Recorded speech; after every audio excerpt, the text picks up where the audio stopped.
성령님께서 오늘도 여러분의 심령 가운데 은혜와 평강으로 함께해 주시기를 주님의 이름으로 축복합니다.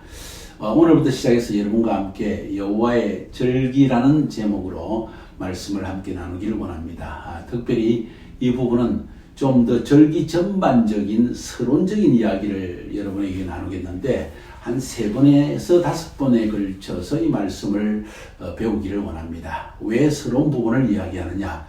항상 어떤 테마이든지 서론이 가장 중요한 부분입니다. 많은 성도님들이 또 이렇게 묻습니다. 절기에 대한 이야기가 많이 나오는데 그 절기를 왜 우리가 지켜야 되죠? 또 구약시대에 이스라엘 백성에게 주신 절기인데 신약시대를 살고 있는 예수 믿는 우리 성도들, 특별히 이방인들도 이런 절기를 지켜야만 합니까? 이 절기는 혹시 유대인들, 이스라엘 백성들에게만 주신 유대인의 절기가 아닙니까? 다양한 질문들이 있습니다.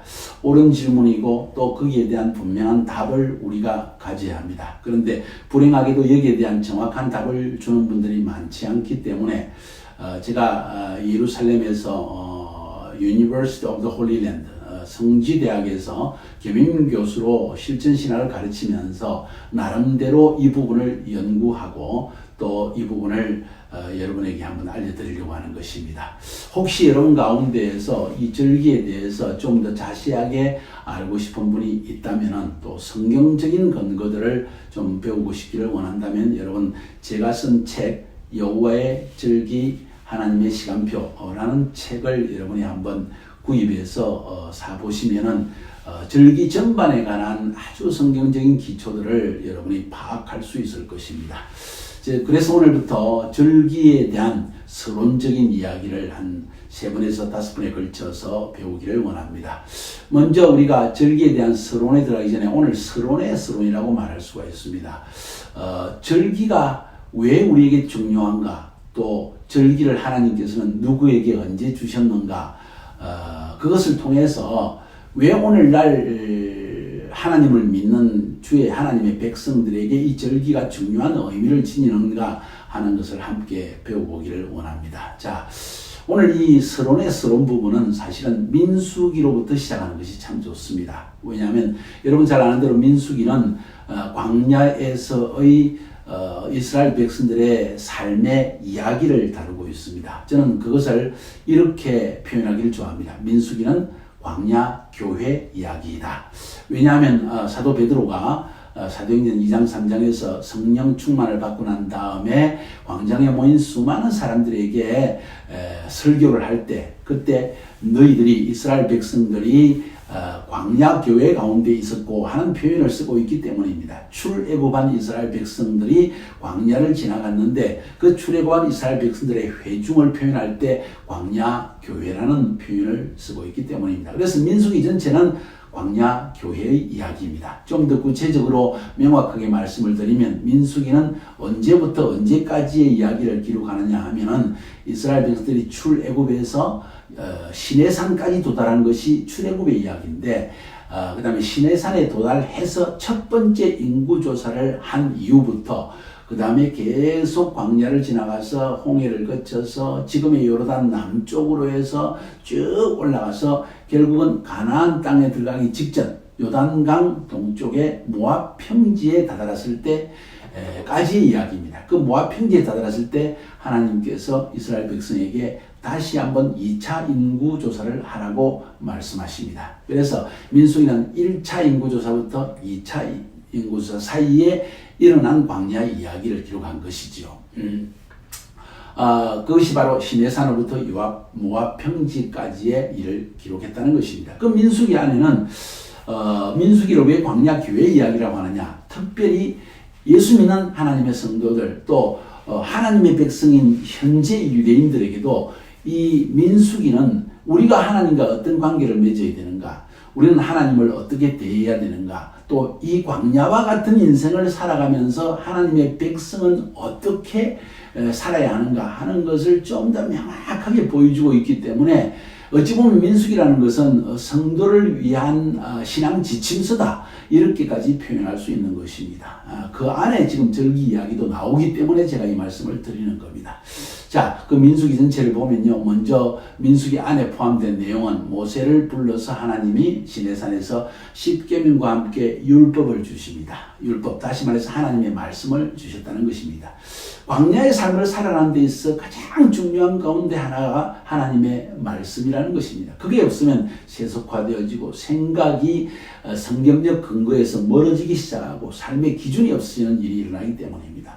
그뿐만 아니라 율법을 주신 다음에 성막을 지으라고 말씀하셨습니다. 성막을 짓고는 그리고 동서남북으로 세 지파씩 12지파가 성막 주위에 진을 치고 그 위에 구름기둥과 불기둥이 딱 떠 있어서 낮에는 구름기둥, 밤에는 불기둥이 움직이는 대로 성막은 따라 움직이도록 그렇게 행했습니다. 뭘 이야기하는지 아십니까? 성막은 하나님의 계시가 흘러나가는 장소입니다. 예배 중심의 삶을 살아야만 광야 같은 세상을 승리하며 이길 수 있다는 것을 의미하는 것이 되겠지요. 혹은 성막 안에 있는 법궤로부터 흘러나오는 하나님의 계시의 음성을 매일 들으면서 동서남북에서 하나님의 백성은 이 성막을 향하여 바라보면서 성막의 움직임을 따라 살아가야 되고 성막에서 나오는 음성을 따라 살아가야 된다는 것을 의미하는 것입니다.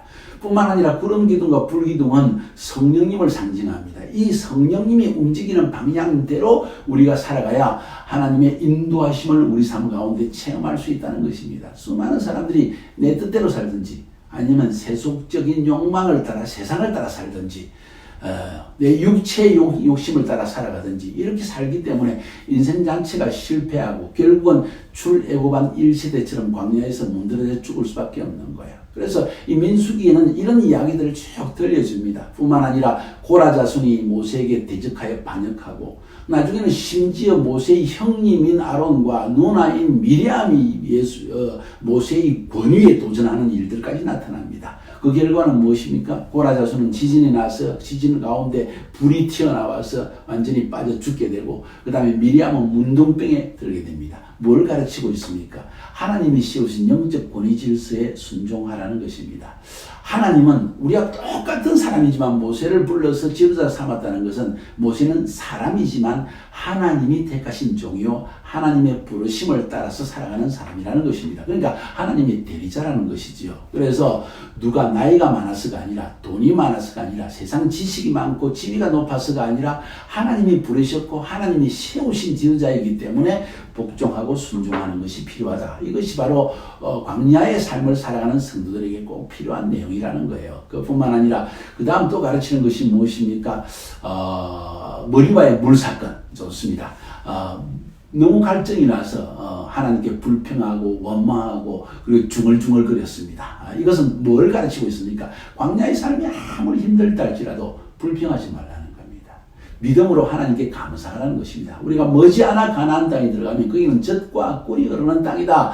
갈증도 없을 것이다. 하나님께서 하늘에서 피를 주시는 곳이다. 이런 믿음을 가지고 이 갈증을, 현재의 갈증을 이겨내야 되는데, 현 상태에 배고픈 것, 지금 갈증이 있는 것, 지금 원수가 공격하는 것, 지금 내가 어려운 것, 지금 피곤한 것, 여기에 집중하다가 그만 이스라엘 백성들은 불평 원망하다가 그냥 그들은 또 죽고 마는 이런 일들이 일어났다는 것을 말하고 있는 것입니다. 뿐만 아니라 그게 또 중요한 사건, 12정탐꾼 사건입니다. 14장인가요? 기록되어 있죠. 12정탐꾼을 보내가지고 그 하나님이 약속하신 땅에 들어가서 그 땅을 정탐하고 오라고 했는데 돌아온 사람 중에 여호수아와 갈렙을 제외한 10명의 정탐꾼은 부정적인 보고를 합니다. 악평을 합니다. 그 땅은 사람을 삼키는 땅이고 우리는 그들은 아낙 자손의 후손이라서 정말 거대한 거인인데 우리는 그들 앞에 메뚜기와 같다. 그들의 산성은 견고해서 우리가 결코 점령할 수 없다. 온갖 가지 부정적인 악평을 했습니다.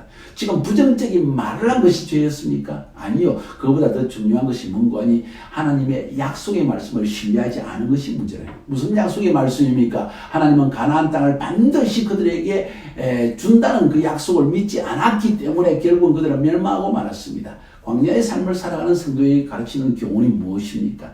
믿음으로 하나님의 약속의 말씀을 붙들고 살아가야만 한다는 것입니다. 자, 이렇게 해서 모압 평지에 왔을 때 하나님께서 두 가지 중요한 일을 행하십니다. 여러 가지가 있지만 생략하고 두 가지 중요한 일을 행하시는데, 가나안 땅에 들어가기 전에 모압 평지에서 지금 가나안 땅을 바라보고 있습니다. 요단강만 건너면 가나안 땅입니다. 젖과 꿀이 흐르는 땅입니다. 약속의 땅입니다. 드디어 들어갈 수 있습니다. 이제 출애굽 2세대가 거기를 들어갈 것입니다. 그때 하나님께서 모세야, 너는 나의 명령을 어겨서 지팡이를 가지고 바위를 쳤기 때문에, 입으로 명령만 하라는데 쳤기 때문에, 너는 그 부정한 입술 때문에 혹은 하나님의 명령을 거역하고 내 영광을 드러내지 않았기 때문에 너는 가나안 땅에 들어가지 못한다.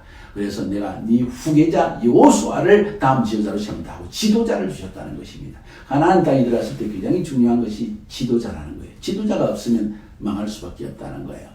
아무리 악한 지도자라도 지도자가 있는 공동체는 그래도 생명을 부지하고 평안함이 찾아올 수 있습니다. 지도자가 없으면 망하게 되는 거예요. 그래서 하나님께서 여호수아를 이스라엘 백성에게 지도자로 주십니다. 두 번째로 오늘 본문과 연관된, 절기와 연관된 중요한 내용입니다. 하나님이 이스라엘 백성이 가나안 땅에 들어가면 반드시 절기를 지켜라 고 말씀하십니다. 왜 절기를 지키라고 하실까요? 하나님이 이스라엘 백성들을 볼 때 그들이 가나안 땅에 들어가면 아주 염려되는 것이 많았습니다. 그 염려되는 많은 중에 한 가지, 특별히 굉장히 염려되는 것이 뭔고 하니, 가나안 땅에 살고 있는 그 7 족속들의 이방 문화에 동화되는 것을 하나님이 심히 염려하셨다는 것입니다. 하나님을 잊어버리고 다른 신을 섬기게 되는 것을 하나님은 미리 보고 계신 것입니다. 그래서 그렇게 되지 않을 수 있는, 다시 말해서 이방 신에게 절하거나 혹은 그들의 세속 문화에 동화되지 않을 수 있는 가장 좋은 길이 무엇이냐 하는 것이 절기라는 것입니다. 여러분 레위기 23장을 자세히 읽어보시면 그 절기에 포함된 내용은 안식일을 거룩하게 지키라. 일주일에 한 번 안식일. 그 다음에 월삭, 한 달에 하루 하나님 앞에 월삭을 잘 지켜 하나님을 기억하라. 그 다음에 1년에 3번 남자는 반드시 예루살렘의 성전에 와서 자신을 보이고 하나님께 예물을 드리라. 하나님과의 관계성을 얘기하는데 매주, 매달, 매년 하나님께 나와서 하나님과의 관계성을 회복하고 하나님의